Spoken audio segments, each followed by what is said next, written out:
On vous souhaite la bienvenue à ericlatour.com. Revenons sur cet enjeu du transport en commun qu'on doit rebâtir à Saint-Jean, d'autant que malheureusement, on n'aura pas de terminal du REM à l'intersection des autoroutes 10 et 35. Mais d'abord, parlons de la Grange Bar à vin, un nouveau resto dans le Vieux-Saint-Jean qui a déjà la cote et qui vient un peu remplacer ou occuper l'espace laissé libre par le départ du Samuel.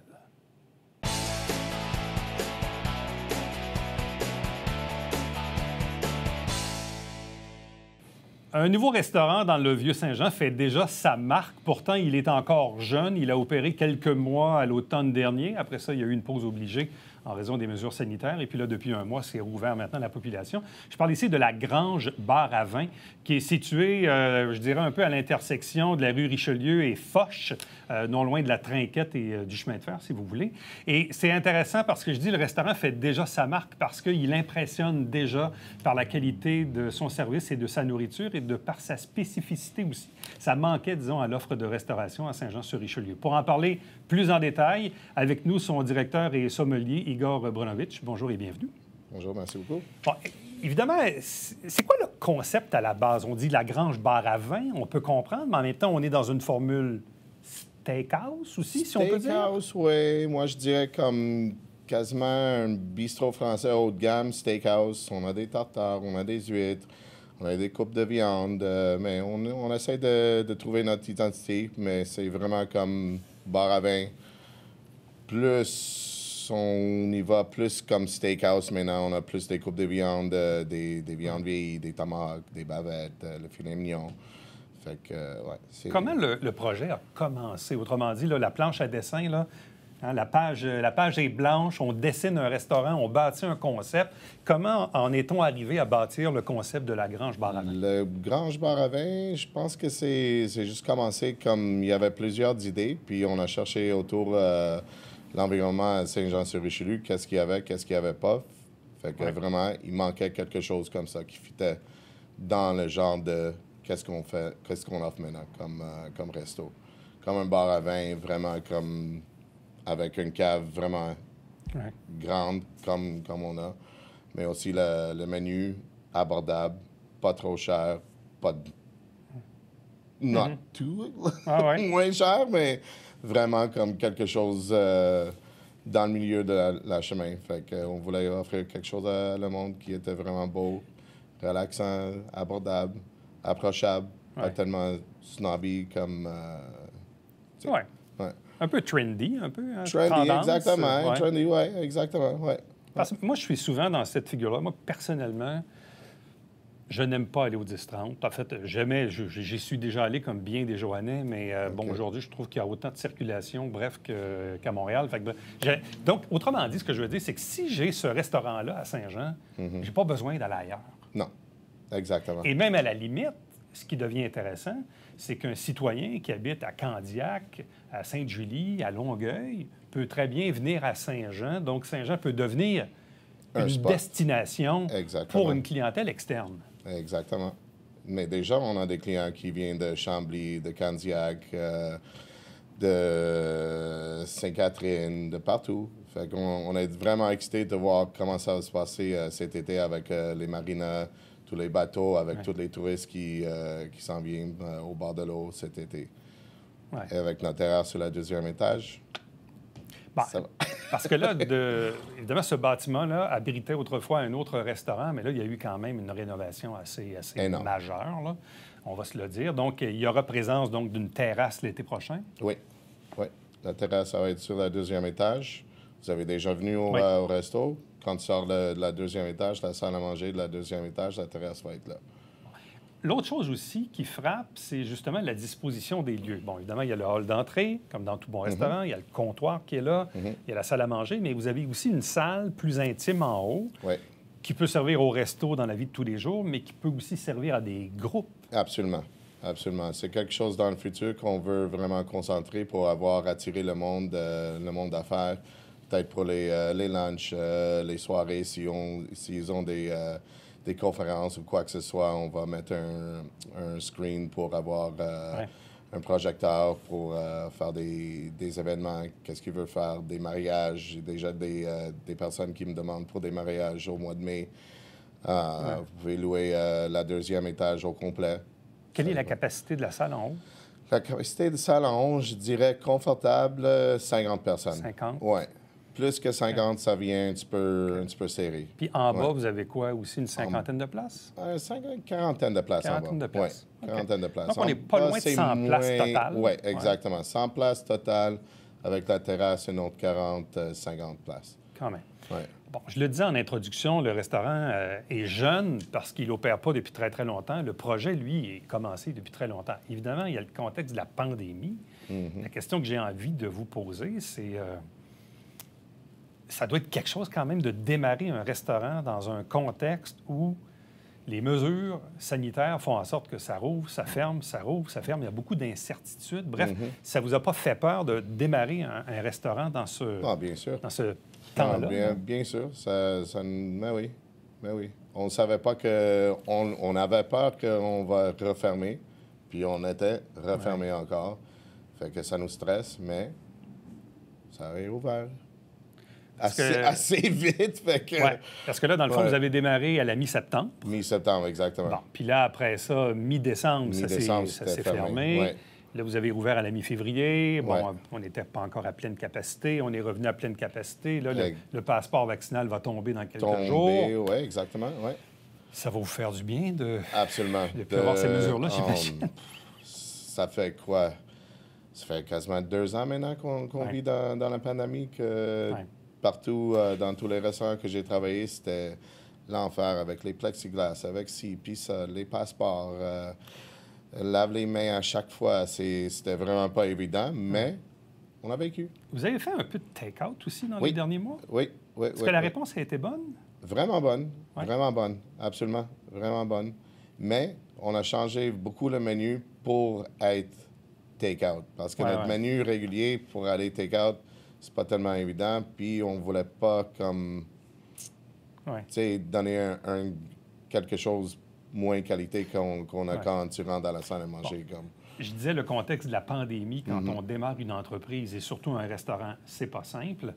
L'autre chose, c'est la pénurie de main-d'œuvre en général et surtout dans le domaine de la restauration. Bref, comment avez-vous pu réussir, dans le fond, à trouver les employés nécessaire au bon fonctionnement du restaurant, d'autant que vous avez ouvert 3 mois, vous avez fermé 2 mois, puis là, vous êtes rouvert depuis 1 mois. On a un staff incroyable. Puis oui, c'était difficile au début de trouver du staff. On était vraiment comme en edge pour fournir le staff. Je pensais pas qu'on va être vraiment au staff plein. Je pense on allait manquer de staff. Mais le staff est vraiment content. Ils sont des superstars. Je les adore, puis ils voulaient retourner. Fait qu'ils ont dit qu'on comprend qu'on va être fermé. J'espère que ça ne va pas être pour longtemps, comme les dernières fois qu'ils sont fermés pendant des 8 mois, 9 mois. Mais tout le monde est content, tout le monde a retourné. On a tout notre staff qu'on avait avant. Fait que, ouais. Revenons un peu au concept, parce que moi, j'y suis allé avant les fêtes, je pense quelques jours avant que ça ferme, en famille. Ouais. J'y suis retourné avec des amis il y a 2 semaines environ. Puis là, évidemment, on a pris le menu avec lequel, évidemment, il y a un agencement entre le vin et les plats. Ah, les jeudis soirs. C'était probablement ça, mais personnellement, j'ai trouvé le concept intéressant parce que parfois, on ne se risque pas à découvrir certains vins. Or, le fait, évidemment, que chaque vin soit attribué à chacun des services, qu'il y ait une explication, vous êtes venu à table ou vos collègues. Donc, il y a vraiment... il y a un aspect pédagogique ou bref, il y a un aspect d'explication qui est intéressant pour le client dans la découverte des produits. Là. Ça, pour vous, c'était important d'offrir ça à la clientèle? Bien, absolument. Chaque fois, si moi, je ne suis pas là, j'essaie de faire apprendre mon staff comment expliquer les vins. On fait des dégustations tout le temps, fait que leur connaissance augmente tous les jours. Puis on veut offrir ce service. On ne veut pas juste dropper le vin et dire « Tiens, t'as un vin rouge. » Ben oui. Dis-moi, c'est quoi le vin rouge? Ça va avec quoi? Pourquoi tu as choisi ce vin rouge avec cette plat-là? D'où vient le vin rouge? Explique-moi un petit peu plus. Fait que oui, c'est quelque chose qu'on... Parce que ce qui m'a frappé, évidemment, vous êtes venu à table à quelques occasions, mais j'ai trouvé que le serveur qui nous était attribué avait un niveau de connaissance très, très, très pointu là, par rapport aux produits qu'il nous offrait. Oui. Ah, oui. C'est quelque chose que moi, j'implique avec eux autres. Puis ils demandent des questions tout le temps. Ils sont vraiment intéressés, ils ont vraiment allumé pour savoir plus, pour avoir plus une connaissance dans le monde de vin, dans le monde de la nourriture aussi. C'est beaucoup. C'est un staff un petit peu plus jeune. Fait qu'ils sont vraiment ouverts à apprendre des nouvelles affaires, puis vraiment avoir une connaissance plus haut de gamme qu'il y avait avant de rentrer à la grange. Et le commentaire, moi, qui m'a été le plus frappant, j'étais avec des amis chez vous, et ils me disent, ce restaurant-là est en train de, j'aime pas le mot remplacer, mais disons, je vais le dire quand même, et ce restaurant-là est en train de remplacer le Samuel qu'on avait au bord de la rue. Autrement dit, le Vieux-Saint-Jean avait le privilège d'avoir un super beau restaurant qui était le Samuel, bon, dont l'ambiance était peut-être un peu froide à l'intérieur, mais c'était un très beau restaurant qui, malheureusement, évidemment, n'existe plus aujourd'hui. Or, ça manquait au Vieux-Saint-Jean. Et ces personnes-là m'ont dit, la grange est en train de remplacer le Samuel. J'ai entendu parler de ça aussi. Souvent, donc, ça veut dire avec que les clients. Donc les gens qui sont habitués, qui sont des bons clients de restaurant, reconnaissent donc, en l'espace de 3-4 mois d'opération, que vous avez un potentiel quand même assez important, là. Oui. Non, c'est vraiment quelque chose que j'entends beaucoup, qu'on est en train de remplacer Samuel, mais on ne veut pas non, c'est ça, vraiment être associé comme, oui, c'est exactement le concept qu'on voulait. Non, c'est notre concept. Le Samuel, moi, je n'étais pas là pendant le Samuel était en opération. Fait que je ne le connais pas beaucoup. Mais moi, je dirais plus que vous êtes en train d'occuper l'espace. L'espace de cette clientèle-là. Exactement, qui manque en Saint-Jean. C'est la seule affaire que j'entends tout le temps. On attendait tellement longtemps. C'est parfait. Le Saint-Jean, il n'y a pas un resto comme vous autres. C'est vraiment un concept parfait. Idéal à Saint-Jean. C'était comme, mais on est... Merci. En terminant, là, vous êtes ouvert quel jour?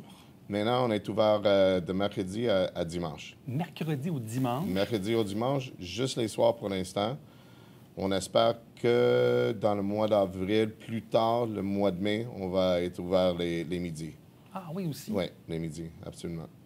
Okay. On ne sait pas exactement. Je ne veux pas dire on va être ouvert mercredi à dimanche, les midis, mais définitivement, on va commencer comme les jeudis, vendredis, midi pour voir comment ça déroule. Mais quand la terrasse est ouverte, c'est définitivement, on va être ouvert full pin, mercredi à dimanche, jour et soir, fermé entre 2 et 5, avec peut-être un menu plus restreint, mais le monde peut rentrer quand même, prendre une boisson, un cocktail, s'asseoir sur la terrasse.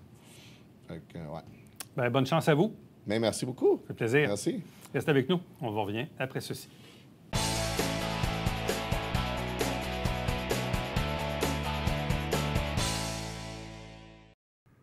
Salut, ici Alexandre Baudouin. Et François Trépanier. François, un invité de marque cette semaine à Sport Express. Absolument, Yvan Ouellette, copropriétaire d'Actiform, qui revient tout juste des Jeux olympiques. Beau bonhomme en Lululemon, hein? Ben oui. Manquez pas ça.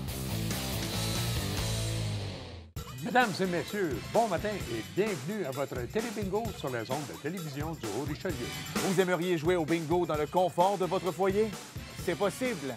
Tous les dimanches matins, 9h30, à la télévision du Haut-Richelieu, maintenant en haute définition au 609. Pour vous procurer les livrets du Télébingo, c'est facile. Consultez la liste de nos 30 dépositaires au www.tvhr9.com.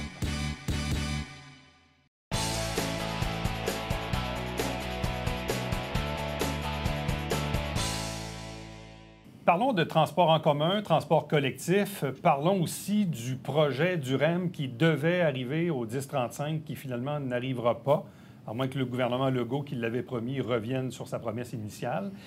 Et c'est un peu triste parce que depuis quelques semaines, voire quelques mois, plus personne n'en parle. On a eu une campagne électorale au municipal au mois de novembre dernier. On a une campagne provinciale qui s'en vient dans moins d'un an.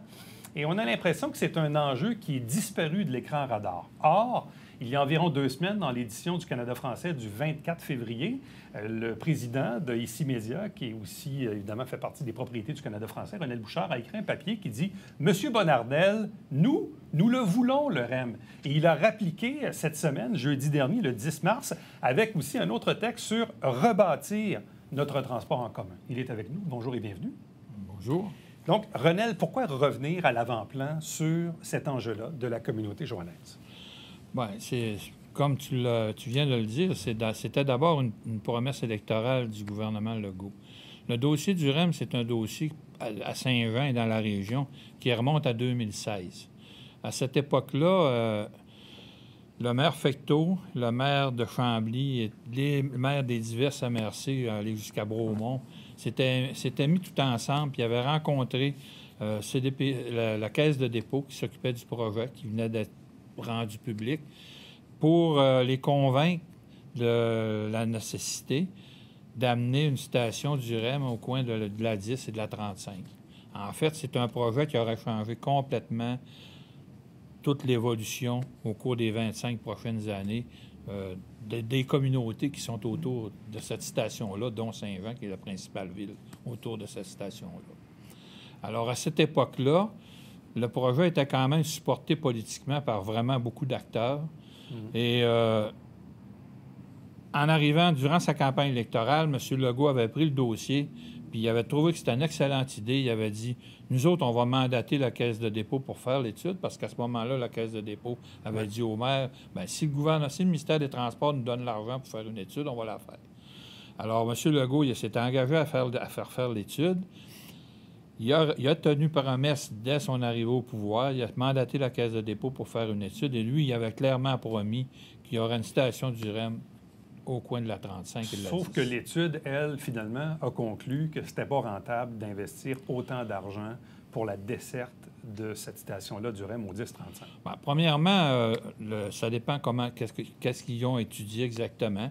Il y a des rumeurs là-dedans. Nous autres, on ne l'a pas vu. L'étude n'est pas rendue publique. On dit que ça fait une différence de seulement 5 minutes avec le REM comparé à une voie réservée qu'un jour, ils vont peut-être mettre là-dedans.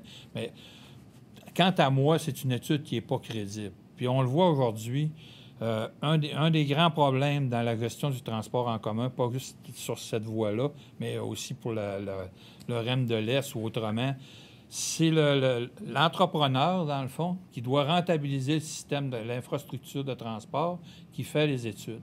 Alors, les études, il les fait en fonction de ses intérêts à lui, pas en fonction des intérêts de la population, puis en fonction du développement futur des villes. Mais ultimement, c'est une décision politique. Je veux dire, je comprends que l'étude peut dire une chose, ou l'étude, comme on dit, on l'a peut-être pas vue, ou on ne sait pas trop comment elle a été faite, mais ultimement, le gouvernement l'a promis, et là, le gouvernement dit, bien, finalement, écoutez, là, on ne peut pas investir autant d'argent. Là, le député Lemieux nous dit, écoutez, finalement, c'était une fausse bonne idée.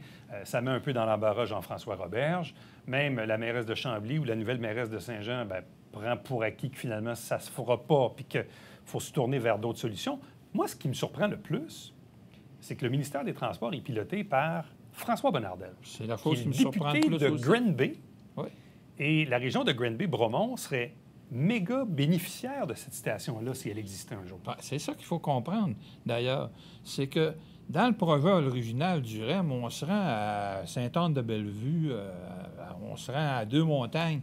C'est des bourgades comparées à Chambly, Saint-Jean, puis tout le bassin de l'Estrie à partir de Bromont. faut être conscient qu'il y a des gens qui partent chaque matin de Bromont pour se rendre au centre-ville de Montréal pour travailler. Alors, comme tu le dis, on se serait attendu qu'avec un ministre des Transports qui vient de Granby, il aurait été plus sensible qu'un autre au développement du REM de ce côté-là. Bien, ce qu'on comprend, c'est que finalement, ils ont tellement de problèmes avec leur REM de l'Est, puis avec le tunnel du Mont-Royal qui leur cause des problèmes. J'imagine que le ministère des Transports il a décidé de ne pas prendre cette bataille-là, puis de remplacer ça par une voie réservée. Alors, on passe encore en deuxième, mais je pense que c'est vraiment, dans le moment, je pense que c'est terminé, puis il faut voir autrement. Mais d'un côté, tu dis « on veut le REM oui. », mais de l'autre, avec le texte publié cette semaine, c'est comme de prendre pour acquis que finalement, il faut se rendre à l'évidence que ça ne se fera pas, même si on le voulait fort. Là. Moi, je pense que le gouvernement a fait son nid. Puis ce projet-là, il va être remis, entre guillemets. En fait, ce que le CDP, la Caisse de dépôt avait dit à l'époque, c'est sûr qu'il était trop tard au moment où les hommes politiques ont fait des démarches pour ce projet-là. Il était trop tard pour l'inclure dans la phase 1 du REM. Ils ont dit, si vous voulez que ce projet-là se réalise un jour, le meilleur moyen, puis le gestionnaire de la caisse de ce projet-là, qui est encore en place aujourd'hui, il avait donné l'exemple de Vancouver. Il dit, à Vancouver, on a bâti un REM qui est exactement le même que celui de la région métropolitaine. Quand tu veux avoir une extension du REM, le moyen le plus sûr, c'est de bâtir un achalandage. Et pour bâtir un achalandage dans un corridor comme ça, c'est que tu fais ton stationnement incitatif au coin de la 35.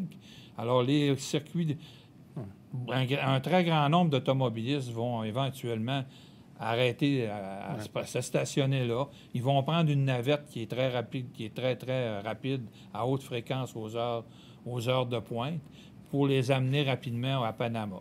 C'est une chose qui, à mon avis, mérite d'être étudiée, parce que probablement que si elle n'accélère pas le temps de transport de ceux qui prennent présentement l'autobus puis qui se rendent au centre-ville avec une voie réservée sur le pont, au moins, ça risque d'amener un très grand nombre d'automobilistes de plus à se stationner dans ce parc incitatif-là, puis à prendre l'autobus pour une partie de leur travail. Mais ça, c'est alors, le bout au moins, c'est bon pour la planète, puis on regarde vers le futur. Parce que ça, c'est le bout qui n'est pas clair encore. C'est-à-dire, moi-même, j'ai utilisé la 96 entre Saint-Jean et Bonaventure, service fiable, rapide, haute fréquence. Puis là, je me dis, là, l'usager, il va faire quoi? Il va prendre la 96 ou l'équivalent de la 96, il va se rendre où, là? Au 10-30 ou il va se rendre à Panama? Là, il va embarquer dans le REM, donc il faut qu'il fasse un transfert. De plus, oui. Puis il va-tu arriver à Montréal en 40 minutes pareil? Oui. Si le transbordement à Panama est bien organisé, qu'on est vraiment tout près dans les premières places, bon, ça peut se faire assez rapidement, mais il n'y aura certainement pas de gain de temps. Par contre, comme il n'y aura plus de voies réservées sur le pont, je pense qu'on ne peut pas prendre le risque de traverser en autobus au centre-ville. Et en plus, tous les étudiants, par exemple, qui se rendent à l'Université de Montréal, même si c'est quelques minutes de plus, ils ont avantage à sortir. Mais qu'est-ce qui est le mieux? De prendre son auto puis de se rendre directement à Panama ou de se rendre au stationnement incitatif dans le parc industriel, de prendre un bus puis de s'en aller à Panama puis de transférer dans le REM puis de se rendre à Bonaventure? En fait, ce qui ne fait pas de sens pour les gens de Saint-Luc, là, c'est de prendre son auto puis s'en aller au parc incitatif. Bien, c'est comme si on recule. On recule. Tu sais, on prend 10 minutes, on part de Saint-Luc, on prend 10 minutes on fait 10 minutes dans la mauvaise direction, puis on va refaire ces 10 minutes-là en autobus après. C'est pour ça que je dis qu'au minimum, la Ville doit étudier sérieusement et mettre un nouveau parc incitatif qui va au moins desservir la population de Saint-Luc, qui est la plus nombreuse à pouvoir prendre la direction de Montréal chaque matin. Et ça, il y a des études qui l'ont prouvé. La mairesse Bouchard doit faire quoi? Bien, je pense qu'ils sont en train de faire de la planification à long terme. Il faut que le Conseil se fasse une idée de ce qu'il veut. Comment il veut positionner la ville de Saint-Jean par rapport à la Rive-Sud. Si on veut rester tout seul dans notre petit coin, là, bien, qu'on fasse rien, qu'on fasse une 96 qui va pas pire, puis dans 5 ans, dans 10 ans, puis dans 15 ans, il va y avoir encore... L'autoroute 10 se rendre à Montréal va être aussi congestionnée. La population va avoir grandi un petit peu, évidemment, elle grandit un petit peu chaque année. Puis il n'y aura pas vraiment plus de transport en commun qui va se faire pour transiter vers Montréal. Mais quand on regarde l'avenir, on a besoin de transport en commun. On a besoin qu'il y ait de moins en moins d'autos sur les routes. Alors, il faut l'améliorer, le transport en commun. Puis comme on ne l'a pas, le REM, là, à l'automne 2022, quand ça va partir, le REM, là, bien, il faudrait qu'on ait un stationnement incitatif de plus qui va au moins desservir les gens de Saint-Luc, qui va amener plus de monde, dans la navette qui va se rendre au 10-30. On pense qu'il est trop tard. Il faut commencer par ça. Ma dernière question, c'était que doit faire la mairesse Bouchard? Mon autre question, que doivent faire les députés Louis Lemieux et Jean-François Roberge, qui sont de la CAQ?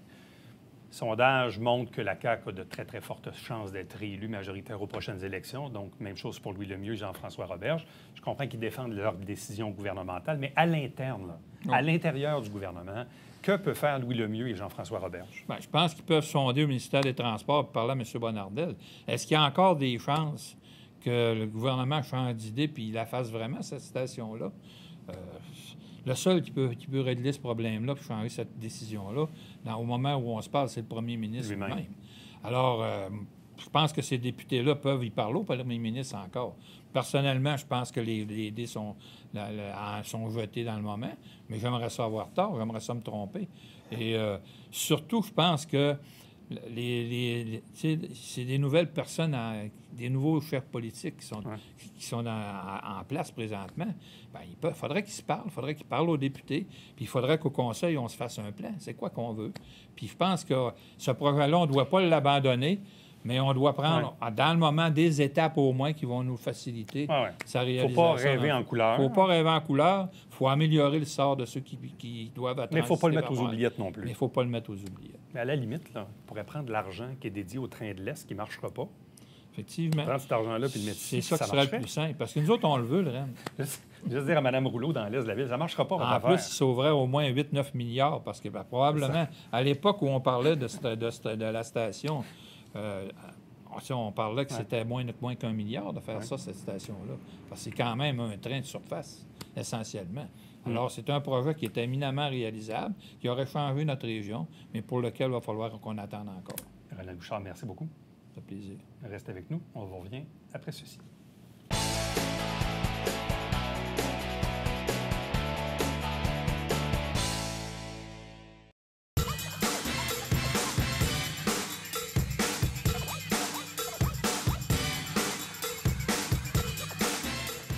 Dimanche, 9h30, Télébingo, on vous attend. Salut, ici Alexandre Baudouin. Et François Trépanier. François, un invité de marque cette semaine à Sport Express. Absolument, Yvan Ouellette, copropriétaire d'Actiform, qui revient tout juste des Jeux olympiques. Beau bonhomme en Lululemon, hein? Ben oui. Manquez pas ça.